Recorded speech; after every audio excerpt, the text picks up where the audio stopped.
Welcome to another episode of the Dentology podcast, where we discuss the business of dentistry.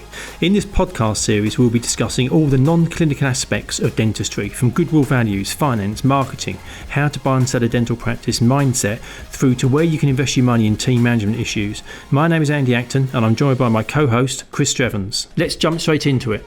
So, welcome everybody to our latest episode of Dentology, the Business of Dentistry podcast. And today we are so fortunate. We have an absolute legend joining us. It's Dhru Shah. And Dhru is a specialist periodontist, the founder of Dentinal Tubules, and a philanthropist. Welcome, Dhru. How are you doing?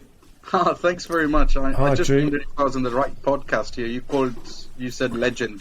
I think you misread that. I think you said legend because obviously of your Achilles issue. I think that's where he sort of got confused. Thanks. That makes sense. Thank you for that. Poor Dhru's recovering from an Achilles injury, so that's where the legend, as opposed to what he really is, which is a legend, kicked in.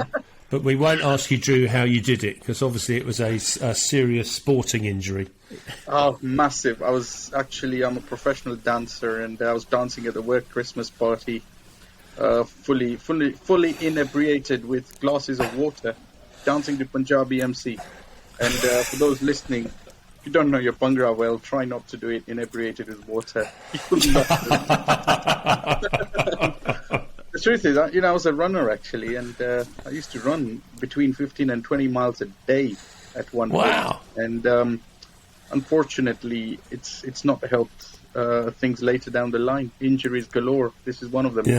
Yeah. I think there's a lot of talk, isn't there, that I don't think running is actually, like long distance running, is particularly good for the human body. I think the impact on joints and the toll it takes on your body. I think any intense sport. You know, you think so I used to do a lot of swimming, Dhru. I would swim training probably 4 hours a day, something like that. 2 hours beginning, 2 hours end, and then gym. And basically, my body's knackered. My joints are worn out, all those bits. And I think they say, you end up putting your body through so much that ultimately you then end up paying for it if you're not Guys, careful. we're going to have to move on. We're going to have to retitle this the Old Blokes Health Podcast. And we're going to lose listeners. But I've got to say one thing here, and I've got to say it quite clearly, whether it's sports or whatever. You've got to push your body, or you've got to push your mind to the limits. Yes. What's the point of ending up on the other side, not having used yourself up? Just push it to the limit. End of the day, it's what it is. You've got to be thoroughly used up when you finish off, and make sure. It's good to finish your life worn out in every sense of the word, isn't it? So that's the way I look at it. Yeah. So you're a well-known figure through dentistry as the passionate leader and founder of Dentinal Tubules. But before we get to that, can you set the scene? Who's Dhru Shah? How did it all start for you? How did you grow up? Where did you grow up? How did you find your pathway into dentistry? What was the beginning? Dhru Shah's lost soul, still trying to figure out his existence. But my growing up, I grew up in Kenya, in Africa, and it was very interesting because I grew up in a community. Nairobi was a very small community, and when I say small, most people know what's going on the other side. It was a very connected place, and part of that was perhaps why I'm always driven by community. But also, it was very interesting because you grew up in a place where there was almost a very strong trust and support network in that community. People always looked after each other. People always enjoyed putting their themselves in front for the benefit of others at some level. And in that community, and that's perhaps some of the things that drew me along. What I was most interested always was I went to school, and some people think I was a really bright lad, just studying wise, but I absolutely didn't enjoy school. I enjoyed what happened after school, all the fun, the games, and I learned things like chess. So I was the under-14 Kenya national junior chess champion. Wow. I've never played chess beyond that, but what I learned and got out of that was strategic thinking. How you move 2 pawns to the left to capture the king on the right, or so part of this. Every little part of my journey seems to be unraveling now, and thinking, this is who I am. Yeah. Now, growing up in Kenya was really cool, and 1998, I remember this clearly actually, 8th August 1998, I came to the UK to study dentistry, and as an international student. And I landed. Did you come alone, Drew? Did you come with any family or come on your own? No, I came on my own as a bright 18-year-old. So I'd been to the UK when I was very young, probably when I was 6 or 7, something like that. And then I came 6 months before this date to do some interviews at a couple of universities. And that had been my great British experience before entering on the 8th August. But I tell you what, first time I landed in this country, 8th August in the morning. Now I'm at the airport and I present my Kenyan passport to the customs. Now, just the day before, in the morning, on the 7th August in Nairobi, I'd got my visa. And at lunchtime, I booked my ticket, pulled out a suitcase, chucked whatever existed in my room in there and literally go on the flight. So in 24 hours, the decision from, are you going to go to study, to flying to the UK. Now I landed up at the airport and immigration's asking all these questions and 2 hours and thinking, what the hell's going on here? I said, this country is really strict with the entrance. Didn't realize anything. And then my uncle picks me up and we go to the house, and that's when I first watched the television. Literally on 7th August, I'd landed on the 8th. On 7th August at night, something must have happened, but there was actually a terrorist attack in Kenya, and some people had knocked out the American embassy, which was a famous incident. So these people at the airport must have thought I'm one of the accomplices. I promise to God I wasn't. And 30 years on, that rumor has been cleared completely. But it was just an experience. I then spent, I went to Sheffield University, and really interesting because I learned another thing. In the UK, when the sun is shining outside, that is not a sign that it's warm. It's fucking cold out there, pardon my French. I shouldn't say that, but it's cold. And, especially coming from Kenya. It must have been quite a shock. Bit of a variance. I was going to say, Yorkshire's not known for its fabulous weather. No, in fact, Seven Hills of Sheffield and the rain. But it was a great introduction to learning about life and culture in a different country, different place.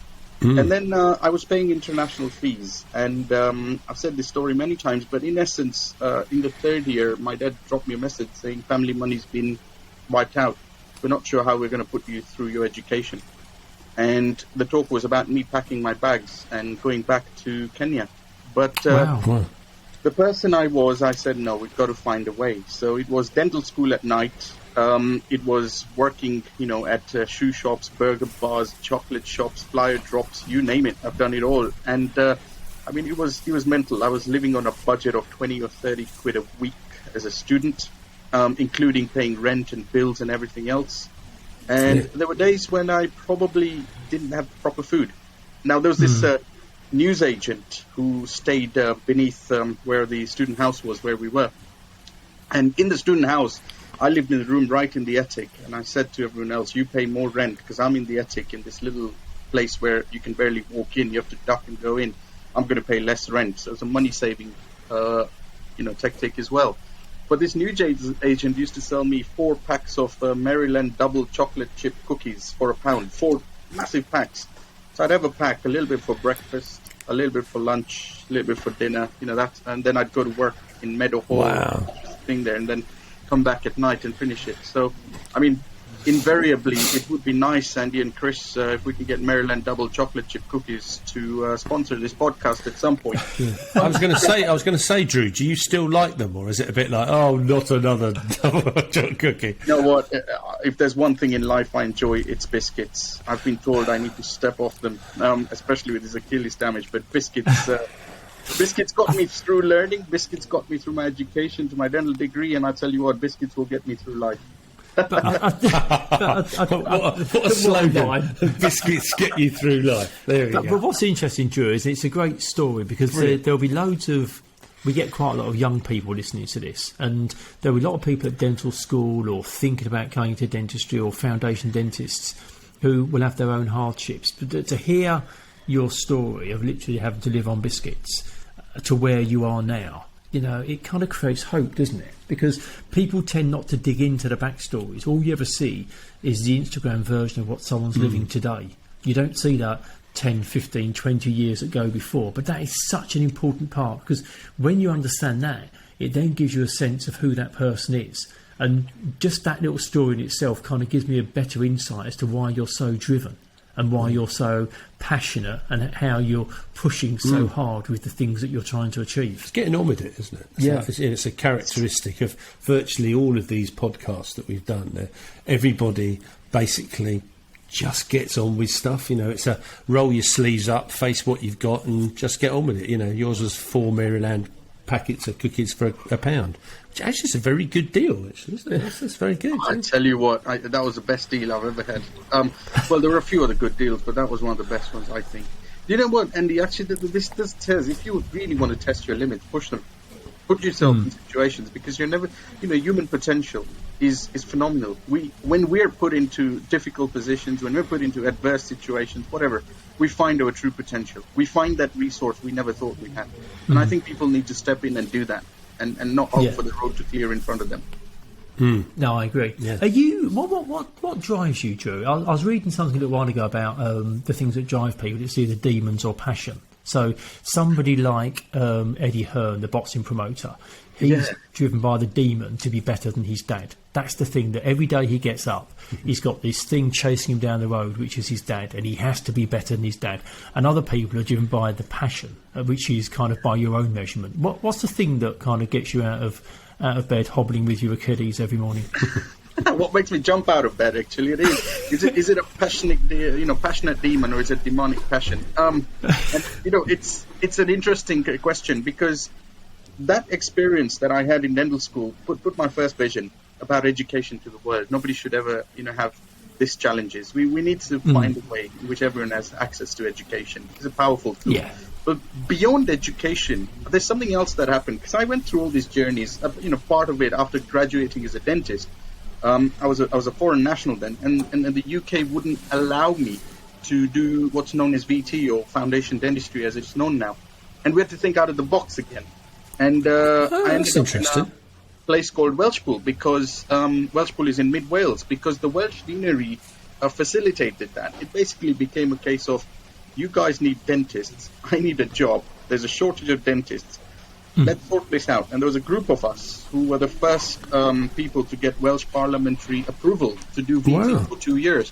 So I remember the Welsh dean sort of picking the phone up to me and saying, "You've got the place, but there's a condition." I said, "What is it?" "You'll have to stay there for 2 years." I said, "No problem. And you'll have to show evidence of postgraduate education." I said, "No problem. You'll pay for my exams." And they agreed that. So I ended up in Welsh. Now, that was fun. 3 amazing years. In the middle of nowhere, I sort of end up in this street, where the Welshpool basically at that point had a population of about 15,000, lots of villages around. The practice itself, 8 surgeries, and it had, 30,000 patients on the list, something big, and serving the community.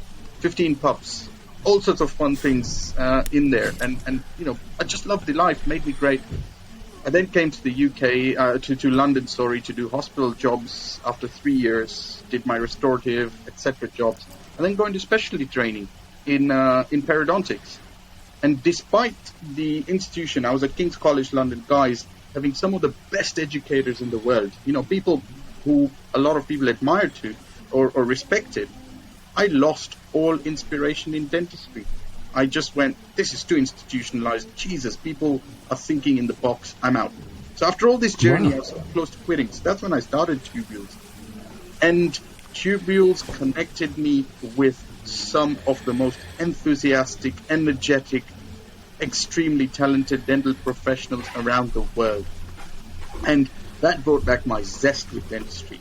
Now, so 2 things that drive me massively now are education to the world, but the second thing that I think has become the flavor is beyond education, helping people find their spark so that fire is lit within them, and then it's driven. They're not getting out of bed because there's a fire under their bum, they're getting out of bed because there's a fire in their belly. And if we can help people with that, it just creates that vibrancy.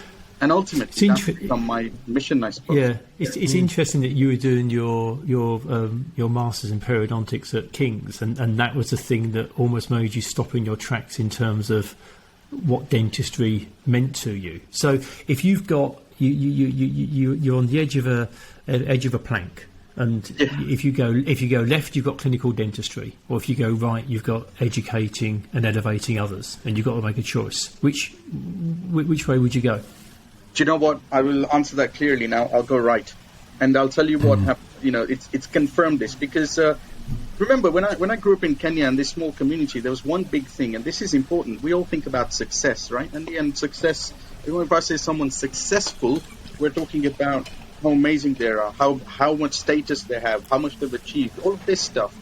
And I was completely driven by this mindset of success that was put in my head. But in 2017, Tubules was perhaps a handful of days from closure. Now, when I started Tubules in 2009, and basically invested anything I had into it, continued with my master's, continued working, and got married about the same time. And I was sleeping 2 hours a night. And for 8 years, as I built Dentinal Tubules, I was carrying on with this routine, Sunday to Sunday. And most people go, how the frig do you survive on 2 hours a night? Even I wondered how, but you do it. When things happen, as say, human potential, we underestimate our resource. But after all this, and putting my badge to the wall, calling myself a Tubulite, others, building this community, serving others, we were 5 days from closure in Tubules in 2017. And from there, having had to think out of the box, having had to think different, having had to, be as resourceful, not only survived the company, but brought it to where it is now. And one big lesson that came out of that, one big lesson that I felt everyone should think. And the question was, who the frig am I? The question was asking me that this company might be gone. I almost, I gave up as well. The question was, Dhru, would you do this again? I said, of course I would. What? After all that little voice saying, what? After all that pain you went through, after all that challenges you went through, the lack of sleep, the sacrifices. I said, yeah, I would. But that's when I realized what I loved doing the most was getting up every morning, helping people find the best versions. I love watching people, get to a level of success. More than success, there's another word we have to find, and I think that word is flourish. We want people to flourish. Because when you succeed, it's status, it's a one-off.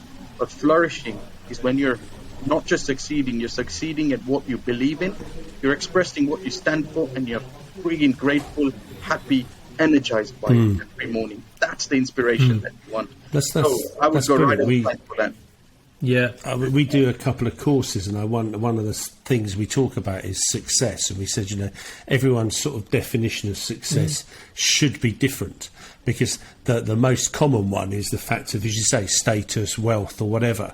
But actually, it might be that you spend 2 weeks out of every 4 on holiday, or you spend all your time at home with your family, or you're in charity or whatever, and that's success as much as status and money. But that seems to be where people mostly calibrate their success. Is I've got to be well known, I've got to have a nice car, loads of money, whatever. It's a very fascinating one. I think flourish is good actually. Yeah, I think that's staggering. Sorry, I was just thinking, it's staggering to think at 2017 it was on the brink of going, and then you think that where you've got to with the Congress, which I came to in Brighton, with all those hundreds of people now in that room enjoying that event. It's it's rewarding, and I did a talk about that scary moment at some level on the Directors' Day, but once you find who you are, what you stand for, I just feel what you do is a different level of empowering. And perhaps when you came to Brighton, you saw that big sign of Tubules wood on there. Yeah. I think it was a symbol of more than anything else. Life's a movie. You are the star. Just be your authentic actor. Just be who you are. I think who you are, what you stand for, really comes out as strength there. And I think you're right, and I think for so many people, they don't spend enough time thinking about who they are and what they're about, and they almost kind of just become a watered-down version of themselves, or worse still, they try and emulate somebody else, which is so uncomfortable to watch. Or I think they don't really know who they are. Yeah, I think that's a lot of people have no idea, have they? They've never really ever tried to work out who they are, so they don't know what they can do. I think it's a real interesting one, because you say people gauge themselves on other people, they don't necessarily understand themselves.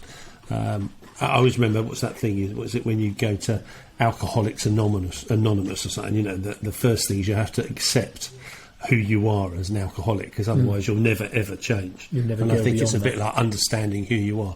Not that I've been to Alcoholics Anonymous. I hasten My to name is add. Drew, and I like Maryland chocolate chip cookies. Yeah, that's right. Yeah. My name's Chris, and I'm quite partial to an Oreo.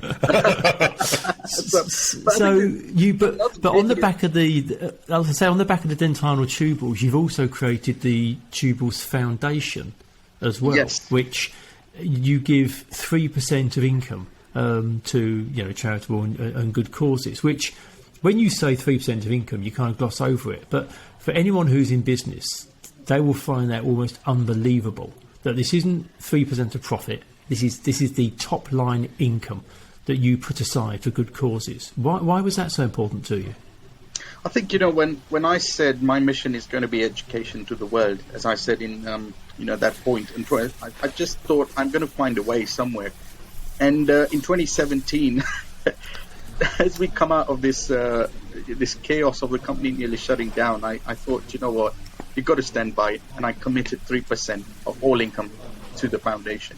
Now, over the last 12 months, we've had to reduce it to 1% because, as you correctly put it, 3% has put a massive toll on the company. That's in essence. It's about. Sorry, Drew. Just winding back. So, at your lowest point in 2017, that was when you decided to commit 3% of revenue. Yeah, that's correct. Just basically the point being, if shit's going to hit the fan, I might as well go out flying. Did you just think karma's going to come? If I'm doing this, it's going to pay. It's going to pay benefits now. I think something very different happens here because when you commit to helping others, when you say no matter what happens to me, I'm going to make it happen for others. I promise to God, you will make it happen for you because it's no longer about you; it's about others, and others are relying on that. And I'm not even going to deny there were difficult times when we couldn't pay those 3% straight away, and we had to kind of put an IOU to the foundation. And in that, we lost friends and we lost colleagues, but in essence, we stayed true to the commitment. We kept our payments up sooner or later, and to finish that off, just last summer, the entire school library building in Voi has just been built. The Tubals Foundation, all about education to little children around the world where they don't have educational facilities. The library's furniture is going on the final bits as we speak, and we hope that in the next few months it's going to be a fully operational library in Voi, Kenya, serving students and in the school and serving the local community. We've also put internet in there and computers, and we hope to deliver outside-the-box education to them. Going back to the very beginning, when you're talking about the importance of community at home, that must be a great feeling for you to be able to leave as a young man, coming to Sheffield in the cold and the wet and the rain and doing your dentistry, and those years later be able to take something back to that local community. I think it's very rewarding. Interestingly, that town is where my wife's family comes from, and they were visiting Kenya just a few weeks ago. I wasn't there, but my son was taken to that school. And the full circle, your dad left the country, but to see the second generation kind of seeing this, and I said to my wife, you've got to teach him the value of contribution towards others' causes and others' life. Yeah, definitely. While he's there. Definitely. So I agree wholeheartedly. Powered it massively. And that keeps the hunger alive. You've got to have undying hunger. And the hunger drives us. And so, now I've got to keep the company safe. The foundation has enough money to have built this school and enough to probably fund a second school. So over the next couple of years, Dentinal Tubules can reduce a commitment just to be able to, get the company back on fold, and then we'll think how we return back to 3%. That's what drives me. Yeah. Wow. And when you were saying about that lowest ebb in 2017, and you decided to then make that the foundation, that commitment, there's a parallel with when lockdown hit in March 2020. You really did double down on the online content that you were delivering to the dental community. You really revved it up big time. Was that a similar thought process? Was it because I know that we continued working all the way through, and our view was there's dentists out there that need help, they need information. We haven't got all the answers, but we'll just do our best to share that. And for us, it was a really good time. It kept us busy, it kept us visible. Did you approach that in the same way? Was it that you wanted to be very front foot and available for dentists? Because I mean, I think we kind of worked together on a few bits at that time, but you put out so much content over a 6 to 9 month period. It was backbreaking, but it was a similar thought. Number one, there were dentists who kind of went, what the hell's going on? They were lost, and he said, give them a beacon of light, give them a pillar to stand on. Number two, there were dentists going, we have no guidance, whatever, and we said, you know what? We've got to give them some road that they can follow. And number three, there was nobody that I found in dentistry as organizations stepping up and going, guys, we need to do this. So I rallied my team up, and it was the same thought process saying, doesn't matter. Put this out, put it out to all the dentists for free, build another section on the website for free. We even put out free membership for, I think, 2 months for anybody who wanted it. About a few hundred practices signed up, but whatever happened, we've got to find the people who can deliver this knowledge, who can guide these people, who can support the community, because ultimately it's not about tubules, it's not about you or me, it's about empowering others to get to the other side of this difficult chain. 2 years on, we're continuing to deliver that content. And it's funny because obviously once things started to open up, you talk to people about how was your lockdown experience, blah blah blah, and I had a number of people that cited the Dentinal Tubules webinars as being something that they would tune in on a weekly basis, which kept them connected with the profession. It was valuable information. I think it did. I think the way it kind of reached out to the profession was fabulous. It's a very solitary profession, isn't it? Dentistry in most cases, you're the principal, and who do you share it with? You don't really want to share it with your staff. You might not share it with your associates, and the tricky bit is quite often your partner. Your family partner. They just don't get it really either. Anyway, so you sort of are almost a little bit of an island. So to have that where people could, connect, I think is amazing. It was. We did the same thing. Just getting hold of information, shoving it out, because it's up to them if they read it, but we didn't want them to feel alone. Same as you, Drew. You be supported. Yeah, I think you're right, and what you guys did was equally important, because remember at that time, there were practice owners thinking, how are we going to pay our staff? This practice had been shut down for 2 months, and there was no real financial support at one point, and that uncertainty. We're creatures of certainty, and that situation of uncertainty is scary. And in there, it's our job there were so many people who I felt in dentistry normally have a huge voice, whether it's Instagram, social media. I went, where are you? Because this is when the dental community needs you to deliver certainty and certainty. And I thought, you know what, to our team, there was guys like Zach Cara who was on every night. doing this every day, getting the speakers, arranging them, doing Zoom rehearsals, this, that. At the same time, schools are shut down, so I've got my little one at home. All sorts of things going on, but we've got to deliver something for others. It's hugely important. So you're right. What we all did is what is needed. That's how you get through hard times and good times. On that point, Joe, and how do you get through all this? How do you fit in the amount that you do? And I know you said you used to sleep for 2 hours a day. Good juggler. But you get so much done. Are you incredibly organised? Are you a great delegator? Do you just have this insatiable appetite to just eat so much work? What's the magic sauce? Because you just whenever I talk to you about a book, you've always read it. Whenever I ask you something, you know the answer. It's like the guy just soaks information up. How do you fit it all in? Tea and biscuits. I think Chris has given you the answer. Always do the Maryland double chocolate chip cookie. Our sponsor, of course. Our sponsor. We should reach out.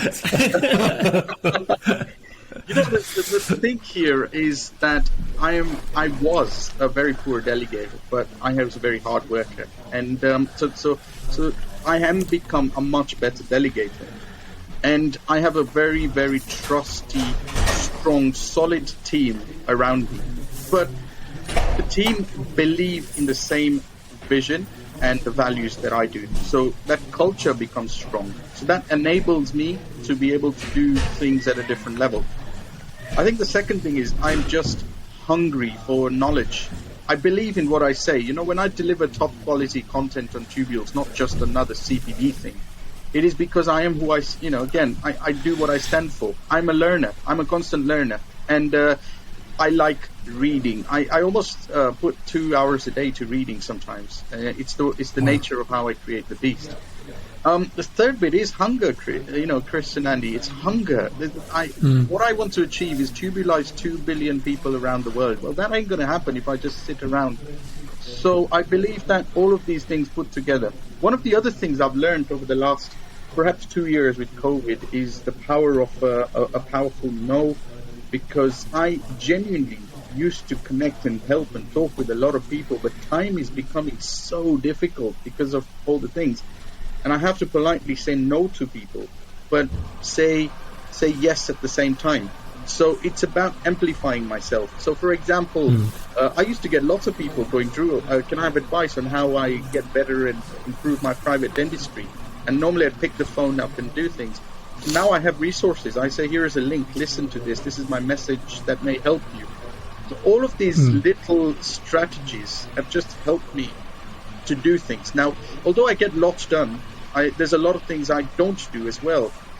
It's about focus. I have this focus prioritization filter I created kind of thing. So every task that comes in, every job that comes in, I put it through and go, is this really the thing that's important right now? Or can it be put back? It's the only way I can manage it. But that's how I probably try and get through a lot of this. Those probably 5 strategies. I think what's interesting is, I think because Dhru is, you're so clear on your purpose. It's one, I think it's inspiring and invigorating to work towards something that you're so passionate about. But that last point you made, I think it makes it much easier to know whether the things you're being asked to do are taking you towards that or away from it, which makes it much easier to take a decision on whether you should be doing things. I love the phrase focus filter. Yeah. I love that phrase when they say, hey, well, what's your focus? Now filter it. Because people have to-do lists, don't they? Yeah. But sometimes they're just lists of things to do. They don't necessarily work out what are the key things to do. They just go, I've got a long list. And then it just becomes demoralising. I think it's quite an interesting... This whole time management thing of what people do. Yeah. People who are good at it either have learnt it or are just good at it. And the people who aren't just think they're never going to learn it. They just think they're disorganised. And I think it's a real learning that just says to people, if you want to achieve something, you have got to sort of try and get your handle on focus and timings. But you're also quite balanced. So how do you relax? What do you? Not what at the do moment. No. What do you do to wind down and relax? Because you can't just operate at this level of intensity all the time because you just burn out. I'm always relaxing because I'm doing what I love. That's part of the game, I mean, you might see it on screen. Those listening might not. Those are the books. That's my relaxation over the last, God knows, year or two, really. And so I'll read those books, for example. And reading relaxes me. Actually, it empowers me and relaxes me. I love the outdoors. I'll be, I can't run anymore with broken Achilles tendon, but I'll still be on long walks. I've got music. Music's again. I suppose people can't. I've got this 1996 Roland keyboard. That I get immersed and lost into at times. Oh, wow. So, all of these little things... Do you listen to music while you're working? Yes, I do listen to music while I'm working. I need auditory input, otherwise life seems too hard. Yeah. And, yeah. Do you know what? The first CD I ever bought, it's very interesting. The first CD I ever bought was Enigma's Return to Consciousness, Enigma 2. Oh, wow. And... It's funny, but I think it came free with the music system we bought or something like that. But that kind of music's really embedded into my brain when I work. Instrumental music with panpipes and all that sort of interesting thing. It's really is when my brain ticks along. What music do you guys like? I have an eclectic mix of everything, which I think is great. The only thing I'm not particularly keen on is rap. And I don't really like grunge, but I listen to anything really. Yeah, I don't have a particular. Yeah, I think that kind of electric synthesized stuff, I'm not a massive fan of that. Bring back the 80s. And I was never really into punk music either, but kind of mid-tier rock's Can't beat a bit of punk. Can't beat it. I've got this vision in my head of you like spinning round in your chair, Drew, and knocking out Van Halen or Jump or something on the keyboards. Seeing if you can do a little bit of Depeche Mode or whatever it is. That would be nice, wouldn't it? I think it's just creativity. Creativity is great. But you know what, Chris? You said something really interesting, time management. And, I bring this back because management is, when you say I'm managing something, actually you're translating to I'm controlling something. But the truth is you can't manage time because you can never control time. The clock is always ticking away. Yeah, that's true. And do you know what? One of these things, I was telling somebody last week, I get up every day in the morning, and I sort of say, what would I do if this was the last day on the planet Earth for me? And that question really frigging opens up a whole sense of thinking, because you suddenly realize if this was the last day of the year, I better do something useful here. I'm not going to be able to manage the time, but I can use it wisely. And every moment then suddenly has something important. It's not doing stuff. It's doing stuff that adds value to others and creating memories. Yeah. Is legacy important to you, Drew? The leg is important. I don't know about the legacy at the moment, but is that the good leg or the bad leg? Good leg. But you know what? Legacy happens. It's not for me to decide. Legacy happens or not.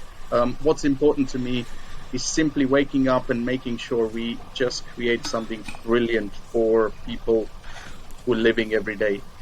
The world is hard enough for everyone. The challenges are hard enough. What can we do to enable people to get over those, get on to their loved ones, and just give each other a big hug? And if somebody wakes up each day and goes, you know what, that helped me, thank you, that's all that matters. Legacy is not for us to choose, it's for the books to decide. I always enjoy talking to Dhru Shah. He's great. Fascinating story. Yeah, brilliant story. It's nice, isn't it? I always find it interesting when you think you know people reasonably well and you talk about different bits and you move a few things forward. But there's a bit of their journey that you don't quite get. And I didn't know in the beginning the Kenyan thing, coming over as an 18-year-old guy from Kenya on your own, and then landing in Sheffield. Yeah. And it's another one, isn't it? Of in a way, overcoming adversity. Not only do you rock up on your own and then you get interrogated by customs and immigration, but then halfway through your course you're told you haven't got any money, so then you've got to go you've got to whatever those chocolate biscuits were, the Maryland cookies. Unbelievable Also, story. his passion when he realised that he wanted to help educate people and elevate people, you could almost see the whole energy come out of him, where he thought, I found the thing that I'm here to do. And that really kicked on Dentinal Tubules. It gave birth to the foundation and all the other things he's got in the pipeline as well. Well, I must admit, I had no idea that 2017 things were quite so squeaky. No. I mean, man. And I imagine at the time, lots of the people working with him probably didn't know either. It's only now as we've come through it that he can reflect. Yeah. And it sounds like it was it's very interesting. It was very hard. I thought it was quite interesting when he said that when he wanted people, some of those people, they didn't respond to him. Yeah. So I thought it was and people didn't answer emails or messages or texts. And I was just like, that's interesting. Even if you can't provide, say, financial support, you can provide support in lots of other ways. Or you can be honest rather than just running for the hills and hoping that no one will notice. I think the listeners will take a lot from that. It was really, really Thank you for listening to this episode of Dentology, where we discuss the business of dentistry. If you like what you heard, please do subscribe where you found this episode. That would be amazing. And also follow us on Instagram.